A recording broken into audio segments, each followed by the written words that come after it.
আসসালামু আলাইকুম।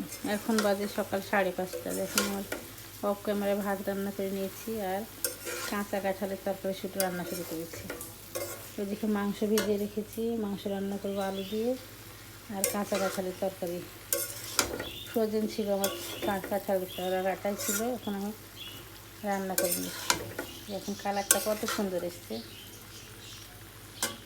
অসময়ে কাঁচা কাঁঠালের তরকারি খেতে অনেক ভালো লাগে। আমি প্রতি বছরই এভাবে কাঁঠাল কেটে ফ্রিজে সংরক্ষণ করি, তারপরে রান্না করে খাই। আসসালামু আলাইকুম। এখন বাজে সকাল 5:30। দেখুন আমার অফ ক্যামেরায় ভাত রান্না করে নিয়েছি আর কাঁচা কাঁঠালের তরকারি শুধু রান্না শুরু করেছি। ওইদিকে মাংস ভিজিয়ে রেখেছি, মাংস রান্না করবো আলু দিয়ে আর কাঁচা কাঁঠালের তরকারি। ফ্রোজেন ছিল আমার কাঁঠাল কাটাই ছিল, এখন আমি রান্না করে নিচ্ছি। এখন কালারটা কত সুন্দর এসছে। অসময়ে কাঁচা কাঁঠালের তরকারি খেতে অনেক ভালো লাগে। আমি প্রতি বছরই এভাবে কাঁঠাল কেটে ফ্রিজে সংরক্ষণ করি, তারপরে রান্না করে খাই।